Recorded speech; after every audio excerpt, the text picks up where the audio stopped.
السلام عليكم ورحمة الله وبركاته. اهلا وسهلا بيكم، يا رب تكونوا بخير دايما وسعادة. في الفيديو ده بصوا يعني الطبق بيتكلم عن نفسه. عملت فراخ كنتاكي، فراخ مقرمشة، عايزة اقول لكم جميلة جدا، ولو كلتيها هتعجبك جدا، احلى من الجاهزة بكتير. وبصي الفراخ بتتكلم عن نفسها، بصي مقرمشة ازاي. الفراخ ما شاء الله جميله جدا، هتطلع معاكي مقرمشه وطعمها حلو جدا. عايزه اقول لك الفراخ هتطلع معاكي جميله جدا ومستويه ومقرمشه لو عملتيها بالطريقه دي. ما تنسيش تشتركي في القناه وتفعلي الجرس عشان يوصلك مني كل جديد. وما تنسيش لايك للفيديو. يلا بينا نشوف الطريقه. وطريقتها سهله جدا وجميله جدا. اول حاجه معايا هنا فرخه اي حجم، يعني الفرخه اللي معايا دي 2 كيلو. ما تفرقش معايا الحجم يعني، لان انا هسويها قبل ما احطها في التتبيله. قطعتها 8 قطع وغسلتها كويس بالليمون. معايا هنا التوابل طماطمتين وفلفل اخضر وحبهان وفلفل ورق لورا.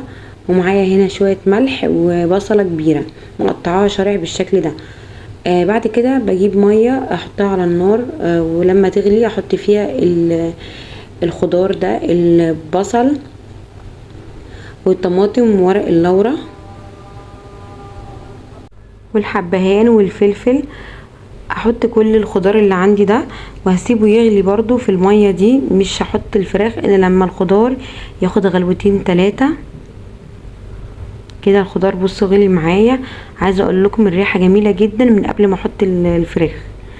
ولما بحط الفراخ بتاخد من طعم الخضار ده ومن التتبيله دي. عايزه اقولك بتبقى مستويه وطعمها حلو جدا في الخضار اللي انا حطيته ده. واهم حاجه برضو ما تكتريش الميه، علشان انا عايزه الفرخه تتشرب من الخضار ومن الشوربه اللي انا حطاها دي، يعني ما تحطيش ميه كتير. بس كده بسيب الفراخ تستوي. ومعايا هنا التتبيله اللي هتبل بيها الفراخ بعد ما تستوي. معايا فلفل اسود ومعايا ملح ومعايا هنا بهارات فراخ، ومعايا هنا توم باودر وبصل باودر، ومعايا هنا معلقه من الدقيق، معلقتين كبار من الدقيق، ومعايا هنا بهارات شاورما معلقه صغيره وفلفل. وهنا معايا بيضه واحده، وهحط هنا شويه من اللبن، ربع كوبايه من اللبن. واحط هنا الدقيق، المعلقتين كبار دقيق والتوابل. وهحط كمان نص كيس من الكاتشب، بيدي طعم حلو جدا للفراخ. عايزه اقولك وانتي بتحمريها هيديها ريحه وطعم حلو جدا، احلى من الفراخ اللي بتشتريها من بره. بجد لو عملت الطريقه دي هتطلع معاكي جميله جدا. بقلب كده الكاتشب واللبن والبيض. طبعا عملت الفراخ قبل كده برضو، بس لازم تسوي الفراخ، ما ينفعش تحطيها نيه. لما بتحطيها نيه بتشرب من الزيت وبتبقى مش حلوه وبتنزل ميه. هحط هنا شويه ميه، حطيت ربع كوبايه ميه وربع كوبايه من اللبن، واقلب كويس المكونات اللي معايا هنا. انا لقيت هنا ان الخليط خفيف فزودت شويه من الدقيق، يعني بقوم 3 معالق كبار من الدقيق. بس كده بسيب التتبيله دي على جنب. بعد كده ومعايا هنا الفراخ بعد ما سلقتها واستوت، احطها في التتبيله دي علشان الفراخ معايا تطلع طريه من جوه ومقرمشه من بره. والفراخ هنا معايا لسه سخنه، هحطها هنا في البيض والتتبيله اللي انا عملتها دي، وهخليها تتشرب كويس من التتبيله، وهسيبها في التتبيله لمده ساعه كده. الحركه دي مهمه جدا عشان الفراخ تطلع طعمها حلو. وطبعا فراخ متبله قبل كده ومسلوقه في ميه فطعمها حلو. معايا هنا التتبيله التانية، الكفر اللي انا هعمل بيه الفراخ. هنا معايا ملح، بهارات فراخ وفلفل اسود،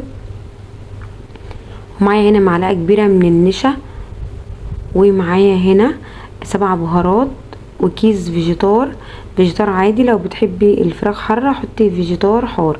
ومعايا هنا كوبايتين كبار من الدقيق. هقلب البهارات دي معايا هنا كويس. ده الكفر بتاع الفراخ، عايزه اقولك اللي هيخلي الفراخ طعمها حلو جدا. هقلبهم كويس مع بعض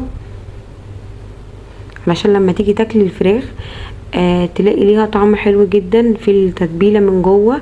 الفراخ نفسها اللحم بتاعها طعمه حلو جدا، وكمان البيض واللبن اللي اتشربت منه هيديها طراوه كده وتبقى طريه. والكفر كمان هيبقى مفيد وطعمه حلو، مش مجرد ان انتي حاطه دقيق بس. وهوريكي دلوقتي الخطوه دي مهمه جدا. هتحطي الفراخ كده، لازم يعني تحطي الفراخ كويس في التتبيله كده، وبعد كده تحطيها في الدقيق بالشكل ده كده. مش لازم تدوسي عليها قوي. بعد كده بترجعي تاني تحطيها في التتبيله دي اللي هي البيض واللبن والبهارات. بعد كده بتحطي بقى هنا في الدقيق تاني والبهارات اللي احنا قلنا عليها من شويه. بس المرة دي بتقلبيها كويس مع الدقيق وتغطيها كويس بالدقيق ده علشان تبقى معاكي زي اللي بره بالظبط، وتبقى معاكي زي الجاهزة. بعد ما غطيناها كويس بالدقيق بالشكل ده كده ودوسنا عليها، هننفضها كده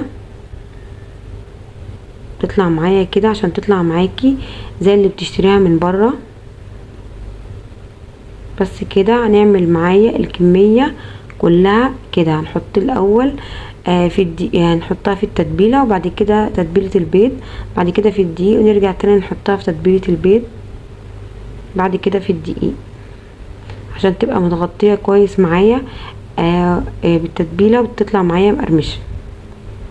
بس كده عملت معايا هنا الكميه كلها. طبعا الحتت اللي هي ما فيهاش دقيق ديت انا هعيد عليها تاني. معايا هنا الزيت، حله حاطه فيها زيت، والزيت هنا متوسط الحراره، مش على نار عاليه ولا على نار واطيه. لازم الحراره تكون متوسطه علشان الفراخ معاكي تبقى طعمها حلو مستويه. طبعا الفراخ كده كده احنا مسوينها، بس برضو لازم تحطيها علشان تاخد تستوي معاكي صح. بصي شكل الفراخ جميل جدا، وعايزه اقولك حلوه جدا، احلى من الفراخ اللي بتعمليها نيه وبتطلع معاكي مقرمشه وبتفضل طول اليوم برضو زي ما هي. حتى لو سخنتيها بتطلع جميله جدا، طعمها حلو وطبعا مستويه. يا رب تكون الفراخ عجبتكم، ما تنسونيش في اللايك. مع السلامه.